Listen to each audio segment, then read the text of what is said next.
বাবু খেয়েছো? বাবু তোমার ঘুম হয়েছে? সোনা তোমার স্নান হয়ে গেছে? সোনা তুমি দাঁত মেজেছো? আর কত আর কতদিন এই সমস্ত ফালতু প্রশ্নের পিছনে নিজের সময় নষ্ট করবে? আজকের ভিডিওটা একটু কড়া ডোজের হতে চলেছে বস।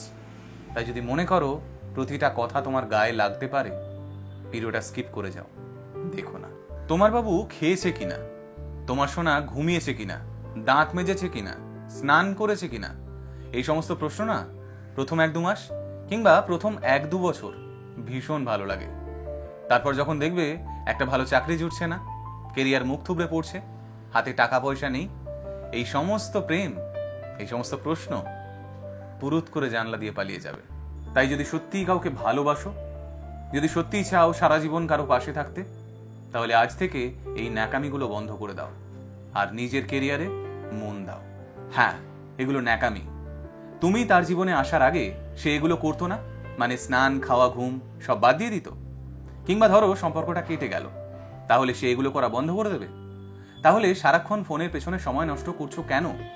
নিজের সমস্ত কাজকর্ম ফেলে রেখে তার প্রতিটা পদক্ষেপে হিসেব নিচ্ছ কেন? যদি ভেবে থাকো এগুলোকে ভালোবাসা বলে, তাহলে তোমাদের কনসেপ্টে ভুল আছে বস। কেননা ভালোবাসার জন্য সারাক্ষণ ফোনে কথা বলতে হয় না। সারা দিনের ক্লান্তির পর যার সঙ্গে 5 মিনিট কথা বললে সেই ক্লান্তি দূর হয়ে যায়, সেটাই প্রকৃত ভালোবাসা। কেউ যদি তোমাকে প্রকৃত ভালোবাসে, তাহলে সে তোমার স্বপ্নগুলোকেও ভালোবাসবে।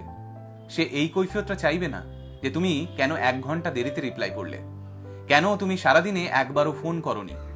সে বুঝে নেবে এই সময়টায় তুমি এমন কোনো কাজ করছিলে যেটা তোমাদের ভবিষ্যৎকে সুরক্ষিত করতে পারে, সুন্দর করতে পারে। একটা কথা জেনে রেখো, আজকের বাজারে টাকা না থাকলে কেউ কাউকে সম্মান করে না। আজ যে তোমার খোঁজ নিচ্ছে, কিংবা আজ যার তুমি খোঁজ নিচ্ছ, কয়েক বছর বাদে যদি তোমার কাছে চাকরি না থাকে, টাকা না থাকে, তাহলে দেখবে তার সঙ্গেই তোমার অশান্তি হচ্ছে সাংঘাতিক রকম।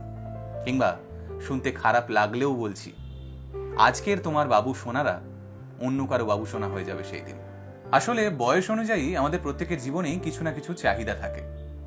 আজ যদি তোমার বয়স 16 থেকে 25 হয়, তাহলে দেখবে এই প্রেম, ভালোবাসা, সময় কাটানো, ফোনে কথা বলা, এগুলোকেই বেশি ভালো লাগছে।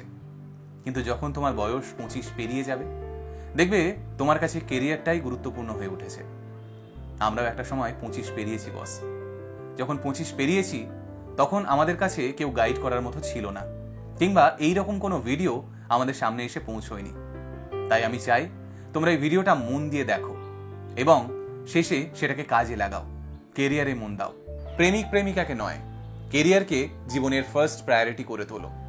যদি তোমাকে কেউ সত্যি সত্যি ভালোবাসে, দেখবে সেও একই কথা বলছে যে এই মুহূর্তে কেরিয়ারে মন দিলে ভবিষ্যৎ সুন্দর হবে দুজনেরই। আর যদি দেখো কেউ তোমার সঙ্গে সারাক্ষণ ফোনে কথা বলতে চায়, তোমার পড়াশুনো বাদ দিয়ে তোমার সঙ্গে ঘুরতে যেতে চায়, তাহলে বুঝবে সে তোমার সময়টাই নষ্ট করতে এসেছে। It's time to change boss.